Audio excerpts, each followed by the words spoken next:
One of the many reasons I decided to start following the life of George Santos is because I love con artists and thieves. Well, I love movies about them. I love all of the Ocean's 11 movies, Matchstick Men with Nicolas Cage, Lucky Number 11 with Josh Hartnett. Cannot highly recommend all of those enough. The thing is about those movies is that the con artists are, well, all likable. Danny Ocean could rob you blind and you would still probably buy him a drink after he did it. I know I would. I ain't calling the cops. What do you think I am, a snitch? At least with the Ocean's movies, being likable is what makes us root for Danny and his crew. They're the anti-heroes, if you will. They only rob casinos and I think Al Pacino at one point, but they don't con disabled, unhoused veterans and especially wouldn't hurt or steal a dog, right? Of course not. But do you know who would allegedly do those things? I'll give you 3 guesses, but you'll only need one. So give your dog a TREAT and don't break it in half, they know the difference, as we dive into one of the more infuriating lies tonight on I Do Not Trust This Person, the many lies of George Santos.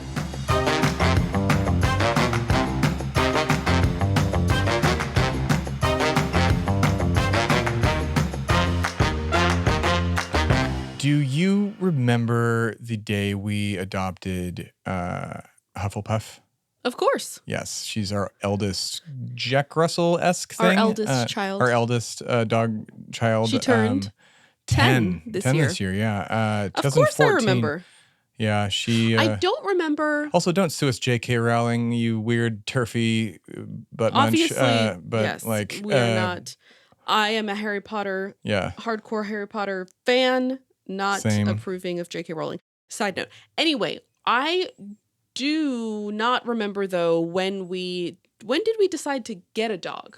I don't know. Like it was halfway through like my last semester in college. Speaking of the dog, hi Tonks. Oh, she heard her sister's name. Start flapping her ears or sniffing or whining. So she can be part of this episode because it involves you, Tonks. Yeah, it's you. Yeah, that's you.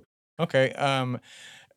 So I just remember it was halfway through my last semester and then like, I think we just wanted one. We had kind of talked about it. We had talked about, if we ever get a dog, like I said, I want a fluffy one and I want to name it Hufflepuff just because of the puffiness name of it. And like, I knew you loved Harry Potter more than I did at that point. Still do at this point. I love it just as much myself. But I remember I was looking on Austin Pets Alive for a while, and I came across a dog named Starburst. That was right. Her name is Starburst. She's got like a weird white thing in her eye that like it makes it look like a Milky Way or something like that. I showed you the picture of her, and you said, "I do not like wiry-haired, whiny dogs." Much like the whiny dog that's on my floor right now. Yes, and you... Mostly because of my friend's Yorkie would attack me all the time growing up, and I just got, like, tired You of assumed it. she was going to be wiry, yappy, annoying. She was wiry at first, but because they hadn't bathed her yet for some reason. But, like, it's hard for dog. You almost dog didn't want to pounds. go see her. Yeah. And I remember we stopped and had lunch for sandwiches at a place we've never been back to. It's because it doesn't exist anymore. Furcano's Deli, rest in peace. The Is place that where was we so went? good. Yeah, we went to Furcano's. They moved it for some reason over to campus or like over by UT. I remember we stopped area. there, had lunch, and then went up to the Austin Pets Alive in Terrytown, and we walked in. And I've never owned a dog before, so you never had. I had lots of dogs and cats. Yeah, you had lots of dogs. But even you, I think both of us thought like that we were gonna go out afterwards with our dog. Like we were like, oh, we're gonna be that Austin couple, take the dog to the bar and hang out, have a drink, whatever. Do not do that. But we walked in, and what did you see when you saw Hufflepuff? That was funny. It was a room full of dogs, like all running around and playing with each other. And meanwhile, Hufflepuff is sitting on a pillow by herself. And to this day, that is what she will default to go sit on the only pillow she can find, pile of laundry, doesn't blanket. She has to be on, the most comfortable spot she can be in. But she is loneriest of loner that she has always been, sitting on a pillow, like looks up at us as like, oh, are you like going to give me the hell out of here because I could get out of here right now. And yeah, from then it was, loved her and been with us ever since. And we did not take her to a bar we afterwards did not do because that. she was so scared. Poor thing. Yeah, like I mean, they found her in Colleen. We always get this wrong. Yeah, Colleen or Seguin? Colleen. Seguin. Our friend lived in Seguin. They found her in Colleen. That's how I have to remember it. But yeah, finding her walking along the road, I'm convinced she like escaped. They think she might have been like an. Yeah, like an outdoor dog or a dog on a farm or something. Like, I don't know. She was born a bougie dog. She needs to sleep on like 3 pillows on top of a Tempur-Pedic mattress. Princess and the Pea kind of a thing. Absolutely. Yeah, exactly. And then Tonks, the one you hear yelling, named after Nymphadora Tonks. Who may turned she rest 8 in peace. this year. Yes, turned 8. It was a year after we had Hufflepuff. We decided... Yeah. I guess we thought maybe we'd get another dog. And she looks just like him. We're either confused with sisters or mother and daughter. Oh yeah, just like Hufflepuff all the time. And I found her on Pet Finder, that Pet Finder website. Oh yeah, then because she was with the company we went through though. Well, she was with the Texas Sweeties. Texas Sweeties dog rescue. Yeah. So she was in foster because she was just 6 weeks old. And there was like a hurricane in San Marcos, or San Antonio. San Marcos. The rain from a hurricane came in. It was 20. It was after. No, not 2016. It was no. It was 20. Hold on, math. Hufflepuff's 10, so she was born in 2013. 2015. It was 2015. Yeah. And there were those really bad floods, Memorial Day floods. Come here. And she was found. Tonks, come sit on my lap. Come here, good girl.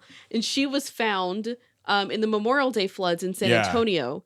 And she was separated from her mom and her family because she was only 6 pounds when we got her. When she was found. I think when we got her. 6 months. She was 8 weeks old, 6 weeks old when they found her. Like she was like a real tiny dog, and we got her when she was like 12 weeks. And I remember her foster mom brought her over to our apartment. Yeah. Shout out to Carmen. Yeah, thank you, Carmen, for the wonderful dog. And Hufflepuff and her just started to play, and immediately, we were like, okay, this is perfect. Mm-hmm. And now we're stuck with this needy, annoying dog who is she just needs. But if you try to give her a kiss or a hug, she will growl at you. So unless she wants it, it's more of like she likes her space. So does Hufflepuff, though, So like, but Hufflepuff, you can give her a kiss or a hug anytime, and she will be like, "Give me all the belly rubs, give me all the love." Whereas Tonks is like, only when I deem it appropriate. Thank you. I remember the last thing I'll mention before we get into the main part is with Tonks, because she was found in the floods. Mm-hmm. And I remember the first time I took her out, it was like raining, and it's whatever. I don't mind the rain, and she just needed to pee, and we lived in an apartment, and like she just I see her shivering. I'm like, it was not cold. Like, what's wrong with you? I'm like, oh shoot, you almost drowned like 3 weeks ago. Yeah. Whoa, I need to get you in. You're probably terrified of the rain right now. Like, and yeah, she's not terrified of it anymore, but like still, it's just like seeing this little puppy, an image burned into my head of the moment I realized how much I liked this dog. And this is why you should adopt and not shop. Adopt, not shop. Take and care also of your pups. Don't go to puppy mills. Let's kind of talk a little bit about that today briefly. Yes, because as you may remember, this episode obviously is about dogs. Yeah, it's about dogs. On top of everything else that George Santos has chosen to lie about, which a lot of them I can understand because they like pump up his... Mm-hmm. Which ego, still, status, obviously, resume. Yeah. All of these lies are so easily debunked that it's like, why are you even lying about them? But lying about your schooling, lying about your work, which we'll get into, lying about, all of that stuff, I can understand. This gets into not just the lies. This is where he becomes George the con artist. Like we've talked about just George the liar. Everything from here on out is George the con artist. We're going to be talking about what this episode today. Next is going to be his corporate work, then his political career, and then the show will actually likely be done. We're going to finish an episode of what truths he actually did tell. But for right now, his con, then his money, and then his politics. So in May 2016, a Navy veteran named Richard Ossoff, he was in New Jersey and had a surface dog named Sapphire. It was a little pity mix. And she ended up needing a surgery for a stomach tumor that was going to cost about $3,000. Well, then he was introduced to a man but going by the name of Anthony DeVolder. One of George's actual names, yes, but a name who we've said on the show before that really does feel like he uses it just as an alias and not just going like, oh, I'm going to go by, my middle name and last name today, or I'm going to go by my first name and middle name. This basically proves that he uses it as a pseudonym to con people. Exactly. Yeah. Because he's not sworn into Congress as just Anthony. It doesn't matter. So he basically sets up this GoFundMe for the guy to raise $3,000 for the surgery, and then gets the money. But then the guy's like, okay, let's do this. And George demands that he goes to a different vet because he has a credit at that vet. And then the vet said that the dog didn't need the operation, contrary to what the guy's actual vet had said. So then George basically gives the guy the runaround and more or less makes away with the money, according to, everything that has been reported on this. So unfortunately, the dog passed away. And the man had to panhandle just to pay for the cremation and burial of his service animal. He's since received another service dog from what I've been able to gather.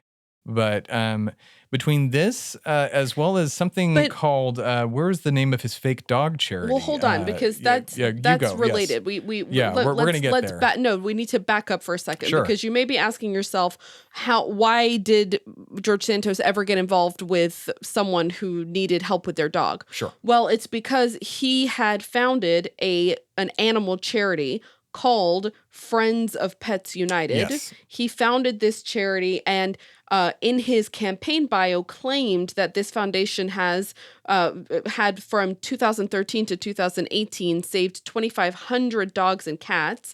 Obviously, there is no record of this, no IRS records, no evidence of the charity being registered, no social media accounts, nothing. Yeah. There's literally no proof. But it was during that time that he, allegedly ran this foundation, which is the reason that the veteran Richard Osthoff was put in touch with him, because somebody thought that George Santos could help him.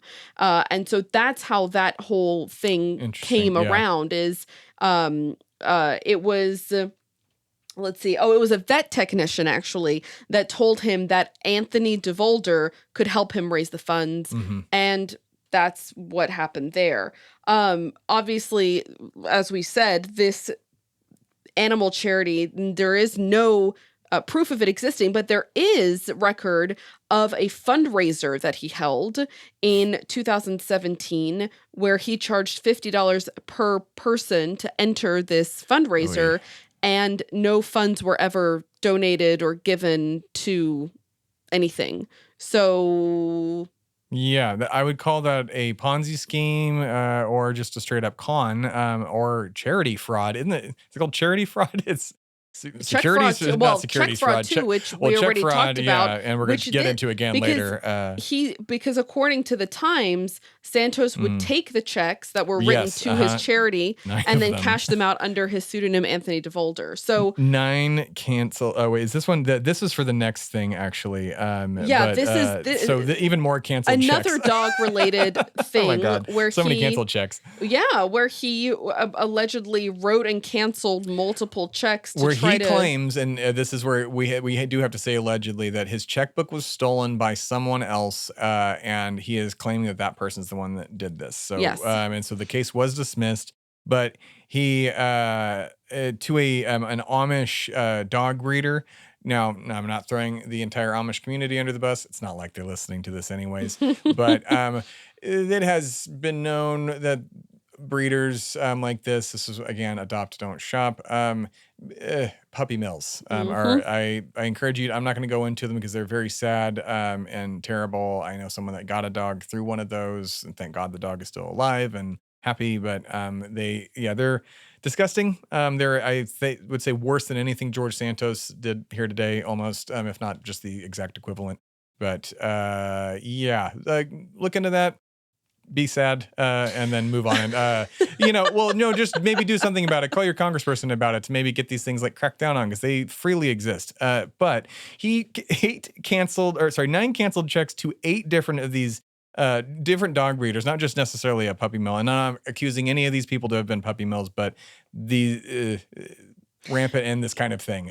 You can just say that these people suck. Yeah, all these people all suck. I'm fine with that. We don't need to be politically correct at this point. Sure. All of these people suck. Trying not to offend the Amish on a digital platform. No, it's not. Or dog breeder. Like, I don't like any of them. I mean, dude, like designer dogs. I don't care if you're a puppy mill or a dog breeder. You're doing whatever. It's stupid. There's so many dogs and animals that need help, and it's. Yeah, fuck dog breeders. I guess I'll bleep that out. But or should I leave it in just because? Yeah, fuck dog breeders.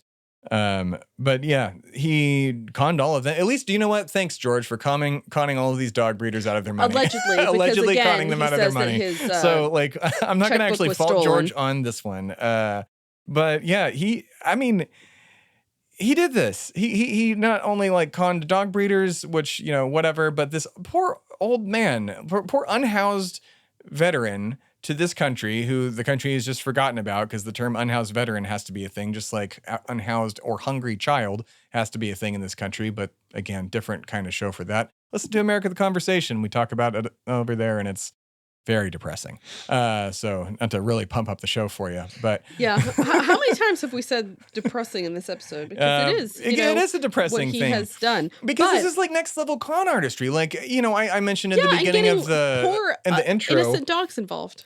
In the beginning of the intro, I mentioned like I like con artist movies. Like I like Ocean's 11, all those heist kind of things. But the thing is, like I said, is these people are likable. Danny Ocean is a likable person. Brad Pitt's character, he's also fictional. I know he's also fictional, but like we like con artists because of that. Like in real life, these people are the absolute worst kind of people. Catch Me If You Can. I love that movie. Oh, Catch Me If You Can is great. That movie is so fantastic. I always love the part where he goes, one thing I couldn't figure out, how did you become a lawyer? How did you pass the bar? And he goes, I stayed up for a week straight studying for it. So he actually passed the bar in California, which is just like, wow. Like out of everything you did one actual legitimate thing. Wait, but there's one more thing on George Santos, which related to these breeders and him trying to buy puppies with these checks. God, yeah. Is that, and this is again a report that he has, the charge of the checks has been expunged, as you said, because his checkbook was allegedly stolen. Yeah. But there is also reports of the fact that he would use his charity, Friends of Animals United. It's a terrible name. It's a word salad and not a good one. Terrible. To hold adoption events for the puppies that he bought from the breeders. Did he adopt them out though? To sell them for a higher, puppies for profit! Wow, for a higher amount, and tell the people that they were rescues. Oh my God! Hey, Long Island, you elected this guy. Like, you know that, right? Holy crap! Yeah. Oh wow. Yeah. New York's third. Get it together. Kick this guy out. Do whatever you have to do, man. Like. And, this is just this is the worst, I would say the worst of all of the things he's done. Like the next stuff is just his general lying about where his money has come from and his work history, and then his general politics and hypocrisy within those politics and how he's been perceived by his fellow Congress people. Yeah, but the money, as we've said before, the money is what where catches it always gets you. Yeah, and then there's one very specific thing, which we may have mentioned in the first episode, I don't remember anymore, that is... in my opinion, my non-expert legal opinion is what's going to take him down, but we'll get there. But for now, give your dogs and cats and hamsters and every other animal you have, your birds, if you got them, hugs. Give them a bath if they need a bath, because, there's lots of allergens on them, especially if you live in Austin or any other allergy-ridden place. My God, we have to give them baths all the time. But yeah, hug your loved ones, help the unhoused, help unhoused dogs as well, and adopt, don't shop. And God, George Santos, screw you, man. Like, so gross. Good night.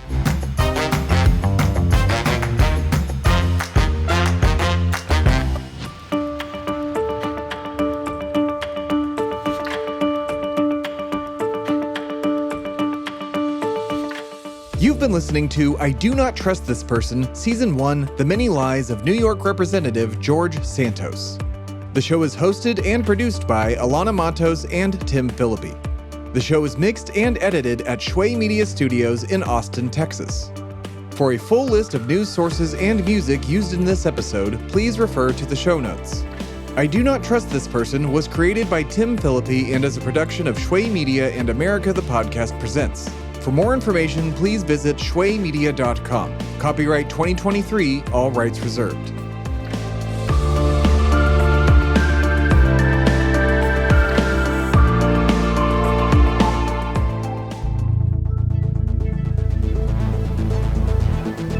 This has been a production of Shway Media, all rights reserved. For more information, please visit shwaymedia.com.